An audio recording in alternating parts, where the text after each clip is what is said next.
செம்மையா இருக்கு. இப்படிதான் டெக் உலகத்துல புரட்சிகள் நடந்துகிட்டு இருக்கு. உங்களுக்கு அவ்வளோ ஏஐ டிவைஸ், புதிய மனிதா அந்த மாதிரி தான் வருது. புதிய பரிமாற்றம் அப்படின்னு சொல்லிட்டு விலையில மட்டும் நாங்க மாத்திருக்கோம். மற்றபடி எதுலேயும் ஒரு கருமத்தையும் மாத்தல. ஏன்னா ஜனவரி 2026 வந்தாச்சு. புது வருஷம் வரும்போது கண்டிப்பா இவங்க எப்படியும் பேக் டு பேக் எல்லா மாசமும் ஃபோன் விட்டுட்டு தான் இருக்காங்க. அதே மாதிரி இந்த மாசமும் அதுலதான் நல்லது நடக்குமான்னு பார்ப்போம்.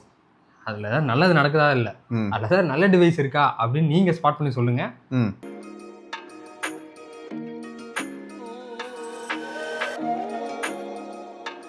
ஃபர்ஸ்ட் வந்து ரெட்மி நோட் 15 அது வந்து உங்களுக்கு அஃபிஷியலாகவே டேட் சொல்லிட்டாங்க. Jan 6 அந்த டிவைஸ் வந்து வந்துடும். பேஸ் நோட் சீரிஸே உங்களுக்கு வந்து 20K கிட்ட வந்துருச்சா அப்படிங்கிறது ஒரு அதிர்ச்சியாக தான் இருக்கு. எனக்கு அதிர்ச்சியா இல்லைடா. ஏன்னா எதர்ச்சியா அந்த பக்கம் வரும்போது அப்படிதான் இருக்கு. ஏன்னா இப்போ வந்து முன்னெல்லாம் ஃப்ளாக்ஷிப் கில்லர் அப்படிங்கிறது வந்து நான் 50,000 ரூபாயில பார்த்துட்டு இருந்தேன். அதுவே இப்போ வந்து 75,000 ஆகும்போது அது எப்படி பேஸ் மட்டும் அதே 10,000 இருக்கும்? எனக்கு புரியல. ப்ரைஸ் இன்க்ரீஸ் ஆகுது இல்லை ஒரு பக்கம். அப்போ டிவைஸோட அந்த டியூரபிலிட்டின்னு ஒன்று இருக்கும். டியூரபிலிட்டி ஸ்டாண்ட்ஸ் காம்ப்ரமைஸ் ஆகிற மாதிரி தெரிஞ்சதுன்னா நம்ம காரி தான் துப்பணும். ஒரு சில பிராண்டு காம்ப்ரமைஸ் இல்லாமல் ஓரளவுக்கு நல்ல டியூரபிலிட்டியும் கொடுக்குறாங்க. அது எல்லாத்தையும் மெயின்டைன் பண்ணும்போது அப்போ அவங்களோட ப்ரைஸ் இன்க்ரீஸ் ஆகிறத நம்மளால லைவாக பார்க்க முடியும். அதையும் நம்ம அக்செப்ட் பண்ணிக்காத ஒரு மைண்ட் செட்டில் இருக்கும்போது பிராண்டுக்கும் கன்ஃபியூசிங்காக தானே இருக்கும் எல்லா பிராண்டுக்குமே. இதுக்கு முன்னாடி ரூபாய்க்கு நிகரான டாலர் இந்த மாதிரியான விஷயங்கள்லாம் எப்படி இருந்ததுங்கிறதையும் நம்ம யோசிக்கணும். ஐஃபோன் வந்து ஃபர்ஸ்ட் டைம் எக்ஸ் இன்ட்ரடியூஸ் ஆகும்போது iPhone 10 அப்படின்னு சொல்கிறோம் இல்லையா, அந்த எக்ஸ் இன்ட்ரடியூஸ் ஆகும்போது ஐஃபோனோட ப்ரைஸ் வந்து இந்தியாவில் 1,00,000 ரூபா. அன்னைக்கு டாலர் வந்து 62 ரூபாயோ 63 ரூபாயோ அந்த மாதிரி இருந்தது. சரி, அது எவ்வளவோ இருந்து தொலையுது. நான் 70 ரூபா கூட வச்சுக்கோங்க. பட் எங்க இருக்கு பாரு, இப்போ 80 ரூபாயா? இப்போ 91. 91ஆங்க? இப்போ நான் அவ்வளோ அவுடேட்டடாக இருக்கேனா? 80ல் பார்த்தேன்னு நினைக்கிறேன் நான். சரி, 91 அப்படின்னா அப்போ இப்போ என்ன ஆகும்? எல்லாருக்குமே சேலஞ்சு தானே அது. ஆயிடுச்சா? அப்போ எல்லாருக்கும் சேலஞ்ச் தானே ப்ரைஸிங்லேருந்து எல்லாமே. அப்போ நான் இது எதுக்கு சொல்ல வரேன், இப்போ ரியல்மியில் ஒரு ஃபோன் வருதுனாலும் அதோட ப்ரைஸும் இன்க்ரீஸ் ஆகிறதுக்கான பாசிபிலிட்டி அதிகம். ஆனால் இங்கே பிரச்சனை எங்கே வருது அப்படின்னு சொல்கிறேன். அதுதான் ஜோக்கு. ரியல்மி 16 Pro Plus பற்றி இப்போ நம்ம எப்படியும் பார்க்க தான் போகிறோம். 7 Gen 4ஓட 45,000 ரூபா அப்படிங்கிறத நான் எப்படி அதை அணுகிறதுன்னு எனக்கு புரியலை. ரியல்மி 16 Pro சீரிஸ் அதான் நம்ம சொன்னது. Bro as well as Pro Plus உங்களுக்காக தான் நீங்களாம் விருப்பப்பட்டு கேட்டீங்கன்னு. ப்ரோ வந்து உங்களுக்கு ஒரு 30-32,000 வரும். ஆமாம், ப்ரோ வந்து என்னன்னா 7300 மேக்ஸோட வருது. அது உங்களுக்கு எப்படியும் உங்களுக்கு 30,000 அந்த மாதிரி ஒரு பிரைஸ். 8 ஜென்லாம் என்ன வந்து 8 குப்பைப்பாய. ஆமாம், 7300 தான் இப்போ வரையும் சஸ்டைன் பண்ணுறான்னா எவ்வளோ பெரிய விஷயம். 2 வருஷமா இருக்கானே அவனோ. 7300 மேக்ஸுங்க. இதில் வேற இந்த ரியல்மி 16 ப்ரோல தான் உங்களுக்கு டாப் பர்ஃபார்மன்ஸ் தான். இதுக்கு முன்னாடி வாழ்க்கையிலே அப்படி ஒன்று பார்த்துருக்கே மாட்டீங்களாம். 7300 சக்தி செம்மையாக ஆப்டிமைஸ் பண்ணி ரியல்மி 16 ப்ரோல உங்களுக்காக கொடுத்துருக்கோம். சரி, இவ்வளோ பவர்ஃபுல்லாக இருக்கிற இந்த ப்ராசர் ப்ரோவில் கொடுத்துட்டு ப்ரோ ப்ளஸில் ஏன் 7 Gen 4 பரவாயில்லையே. 200 MB plus 50 MB telephoto plus 2 MB ultra wide. சரி, 8 MB அல்ட்ரா வைடு. அதை விட உங்களுக்கு ஃபோட்டோகிராஃபியில் ஓரளவுக்கு இவன் நல்லா இருப்பான். ஏன்னா 200 MBலாம் இருக்குது, டீட்டெயிலிங் இருக்கலாம். பட் ரொம்ப இல்லை, இந்த மாதிரி பேசினாலும் கஷ்டம்தான். சென்சார் வந்து பவர்ஃபுல்லாக HP5 சாம்சங்கோட சென்சார் யூஸ் பண்ணிருக்காங்க. கரெக்டு, சென்சார் சூப்பராக யூஸ் பண்ணிட்டு லென்ஸ் பார்த்தோன்னா இங்கே போய் கீழே கடந்த பீத்த பிளாஸ்டிக்கெல்லாம் எடுத்து மாட்டி வச்சு என்ன பண்ணுறது? பவுடர்லாம் போடுவோம்ல. என்னது 200 MP பவுடர் எறும்புருமா என்ன? கஸ்டமர்ஸ் வருவாங்கங்க, அந்த பவுடர் அட்ராக்ட் ஆகி வந்து அந்த பவுடர் திண்டு சத்துருவாங்க. அதானே சும்மா சொல். ஏன்னா இப்போ GT 7 Proவே உங்களுக்கு வந்து 38,000க்கு 80 லிட்டரோட இவன் கம்பெனிலே கிடச்சிரும். ஆமாங்க, சரியா? அதே யோசிக்காம பாருங்க, லாஸ்ட் ஜென் ஃபிளாக்ஷிப் அது. அதுவே 40,000 ரூபாய்க்கு கிடைக்கும் 80 லிட்டரோட. அதுலயும் எல்லாமே இருக்கும்னு வச்சுக்கோங்க. அப்புறம் என்னடா இதை எடுத்துட்டீங்க வர அருவாளா அப்படின்ற மாதிரி தான் இருக்கும் நமக்கு. கம்ப்ளீட் ஃபிளாக்ஷிப் தான் அது. அந்த 8 MP அல்ட்ரா வைட்னால ஜோக்கா இருந்துச்சு. மற்றபடி அவன் ஃபிளாக்ஷிப் தான். அப்போ இப்போ என் கேள்வி அதுதான், நான் எதுக்கு வந்து குட்டிக்காரன் அடிச்சு போய் ரியல்மி 16 Pro Plus வாங்கணும்? ரியல்மி GT 7 Proன்னு வந்தா லாஸ்ட் இயர் ஃபிளாக்ஷிப் அவனே வாங்கிட்டு 80 லிட்டரோட வாங்கிடுவேன்ல. அதுல இன்னும் AI கேப்பபிலிட்டிஸ் பெட்டரா இருக்கும்ல. இவன் AI டுபாகரா போட்டு வச்சிருக்கான், அதுலேயே பயங்கரமா இருக்கும். அதே மாதிரி அடுத்து பார்த்தீங்கன்னா போக்கோ M8. இது வந்து ஒன்றும் இல்லை, ரெட்மி நோட் 15ஓட மறுபெயர் கொண்ட போக்கோ M8. ஆனால் இப்போ இதில் என்ன பிரச்சனை ஆகுன்னா உங்களுக்கு 2K வந்து இதில் கம்மியாக இருக்கலாம். Jan 8 இதோட நேமிங்லையும் தீய வைடா கொஞ்சம். சரியா? ரெட்மி நோட்டு வந்து உனக்கு போக்கோ M8 வரும். ஆமாம், கொஞ்ச நாள் கழிச்சு M8 ப்ளஸ்ன்னு. ஆமாம், அது என்னடான்னு கேட்டால் ரெட்மியில் வந்து 16 ஒன்று வந்துச்சிங்க, அதுதான் M8 ப்ளஸ் அப்படின்வீங்க. அதான் அசிங்கமாக அதை திட்டிடுவேன். அதுக்கப்புறம் என்ன பேர் இது? ஒன்று போக்கோ சொந்தமாக பேர் வச்சுட்டு சொந்தமாக ஃபோன் விடணும். அது வந்து என்ன பண்ணுறது, எல்லாம் ரீபிராண்டிங் தான். ஒன்று ஆன்லைனு ஒன்று ஆஃப்லைனு அப்படி மூவ் கரெக்டா. பட் இந்த நேமிங்காவது ஒழுங்கா வைக்கலாம்ல. இப்போது நான் எது கேட்குறேன்னா, இந்த விதத்தில் வந்து நிஜமாவே நான் விவோவையும் ஐக்கோவையும் பாராட்டுவேன்டா. சரியா? ஒரு T4னா இந்த பக்கம் ஒரு Z10 ஏதோ ஒண்ணு. ஆமா சரியா? ஒன்னு மேட்ச் ஆகுதுன்னு நமக்கு புரிஞ்சிடும் பார்த்ததுமே. இதுல எனக்கு புரியவே மாட்டேங்குது நேமிங். இங்க வந்து T4R அப்படின்னா அங்க Z10R. ஆனா மேபி இப்போ நீங்க ரெட்மி நோட் 15ல பாத்தீங்கன்னா உங்களுக்கு கேமரா பெருசுன்னு நினைக்கிறேன், 108ன்னு நினைக்கிறேன்.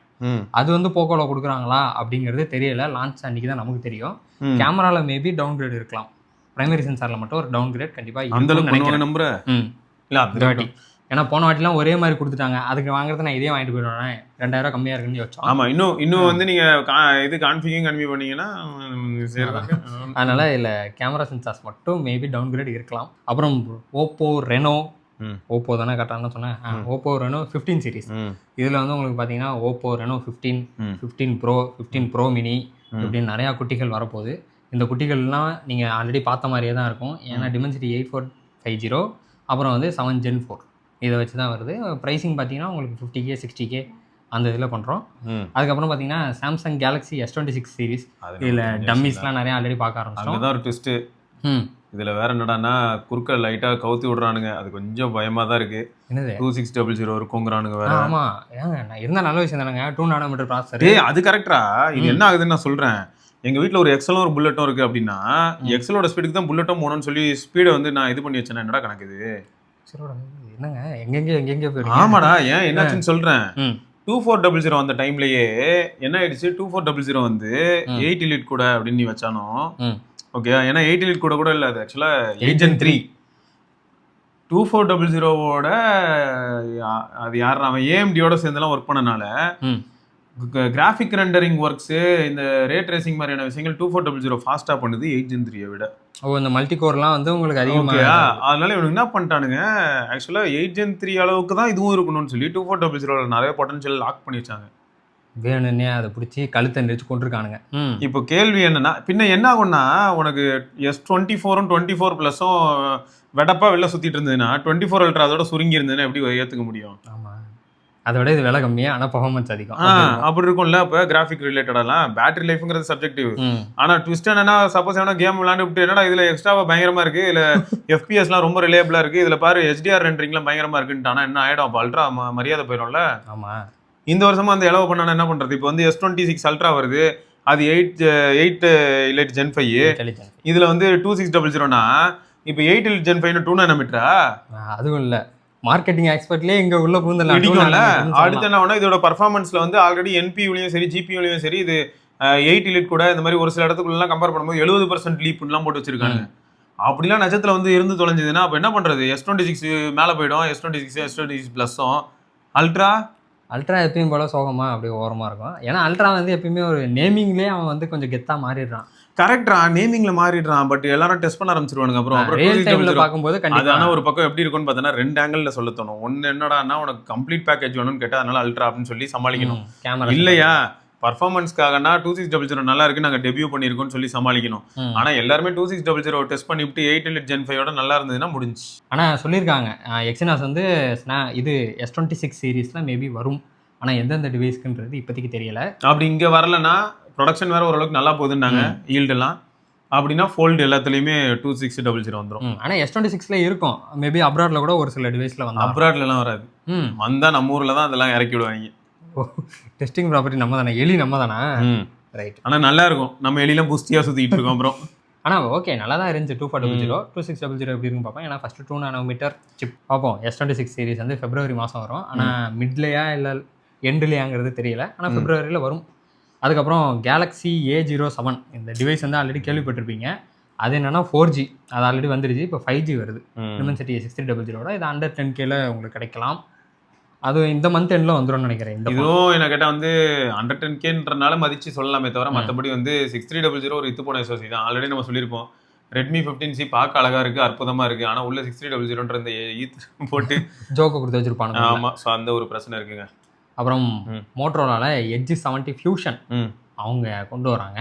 ஏன்னா Edge 70 நீங்கள் இப்போ பார்த்துருப்பீங்க, ஏர் S25 எட்ஜுக்குலாம் காம்படிட்டிவ் பண்ணுற மாதிரி. 7400க்கும் எண்டே கிடையாது, அழிக்க முடியாத கிருமிகள் போல. அதே ப்ராசர் தான் நினைக்கிறேன். அதான் 7300 7400னா என்ன 7300 தான்.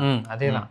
டிமென்சிட்டி 7400 உங்களுக்கு எனக்கு எண்டே கிடையாது. ஆமாம். அடுத்து பார்த்தீங்கன்னா உங்களுக்கு iQZ11 டர்போ. இது பார்த்தீங்கன்னா உங்களுக்கு நத்திங் 2 இருக்குல்ல, அந்த கேமரா மாடல் மாதிரியே பின்னாடி டிசைனு பார்த்துருப்பீங்க ட்விட்டரில் அங்கிட்டு. இவ்வளோ நேரம் நீ பேசிட்டு இருந்த ரியல்மி 16 மட்டும் என்ன வாழுது? OnePlus அப்படியே திருப்பி OnePlus இப்படி பார்க்கணும், அப்படி பார்த்தா ரியல்மி 16 Pro Plus. போக எல்லாம் ஒரே கடையில் தான் செய்கிறாங்க. பேக் டோரை மட்டும் லைட்டாக அங்கிட்டே மாற்றிட்டு திருத்துருவா. இது அங்கே போடு, இது எங்கே போடு. இது பார்த்தீங்கன்னா உங்களுக்கு ஆல்மோஸ்ட் அப்படியே இது OnePlus-ஓட 15R அதுக்கு வந்து காம்படிட் பண்ணுற மாதிரியான ஒரு டிவைஸ் தான். ஆனால் இதில் ஓரளவுக்கு செட்டப்லாம் மாறி இருக்குது. என்னன்னா அதில் வந்து 165 இருக்கும், இல்லை 145 ரெஃப்ரெஷ் ரேட் கொடுத்துருக்காங்க. இல்லை 200 MB வேறு. ஆமாம், 200 + 8 தான். அந்த 8 மட்டும் விட்ற மாட்டானுங்க. எவ்வளோ ப்ரைஸ் வச்சாலும் 8 2 MB வந்து அவனுக்கு கடைப்பிடிக்கிறதுக்கு ஒரு நல்ல விஷயம். அதனால தான் நான் சொல்கிறேன் ரியல்மி GT 7 Pro வாழ்க. ஆமாம். ஆனால் பார்த்தீங்களா அல்ட்ராசோனிக் ஃபிங்கர் பிரிண்ட் வேறு கொடுத்துருக்காங்க. இப்போ அதானே ட்ரெண்டு. எப்படியா இருந்தாலும் GT 7 Proலையும் அல்ட்ராசோனிக் தானே. போன வருஷமே எல்லாருமே அல்ட்ராசோனிக் தான் மாறிட்டாங்க. ஆமாம், ஃப்ளாக்ஷிப்பில். அதனால் அது போதும். இது வந்து 7600 mAh பேட்டரி. மொரோவர் அதான் OnePlus 15Rக்கு ஒரு அப்படியே சண்டை செய்கிற மாதிரி. நண்பர்களே, உங்ககிட்ட இருந்து எனக்கு ஒரு உதவி. நிஜமாவே ரியல்மி GT 7 Pro இப்போ ரீசெண்டாக யாராவது ஒரு சிலர் 40,000க்கு வரும்போது வாங்கியிருப்பாங்க. உங்கள் நண்பர்கள் யாராவது வாங்கியிருந்தாலும் நீங்கள் வச்சிருக்கீங்கனாலும் டிவைஸ் எப்படி இருக்குன்னு சொல்லுங்கள். இப்பயும் ஸ்டாக் இருந்ததுன்னா எனக்கு தெரிஞ்சு 80 லிட்டரோட ஒரு ஃபோன் 40,000 ரூபாய்க்குனா இது மட்டும் தான் கிடைக்கும். ஏன்னா வேறு எந்த ஃபோனும் இந்த மாதிரி எல்லாம் கிடைக்க வாய்ப்பு இல்லை. ஸோ 40,000 ரூபாய்க்கு இன்கேஸ் லிஸ்ட் ஆச்சுன்னா கூட GT 7 Pro வாங்கலாமா கூடாதா, அதுவும் பர்ஃபார்மன்ஸ் ஓரியன்டாக வாங்கலாமா மீடியாவுக்கு வாங்கலாமாங்கிறத மட்டும் மறக்காம கீழே கமெண்ட்டில் சொல்லுங்கள். பார்க்க போனால் 7 Gen 4 வச்சுக்கிட்டு 45,000க்கு வித்துட்டு இருக்கிறதுக்கு மத்தியில் 80 லிட்டரோட பேசாமல் இது 40,000 ரூபாய்க்கு வாங்கிட்டு போகிறதுல தப்பு இல்லைன்னு தோணுது. அதனால் நீங்கள் அதை கொஞ்சம் தயவுசெய்து செக் பண்ணி சொல்லுங்கள். These are the upcoming device. இதெல்லாம் தான். ஆனால் இதிலே எது வரும் இல்லை எது ஒன்லி சைனான்றது தெரியல. இந்த ஐக்யூலாம் பார்த்தா சைனா மட்டும் தான் வருவான் போல இருக்குது, இந்தியாவுக்கு வரமாட்டான் போல. தெரிஞ்சு வச்சுக்கோங்க. அது யாருமே வாங்கலைன்ற வரைக்கும் லைஃப் நல்லாயிருக்கும். பார்க்கலாங்க. எஸ். Okay, bye. சென்று வருகிறோம். நெக்ஸ்ட் வீடியோவில் சந்திக்கிறோம். Bye bye bye bye bye. Parotta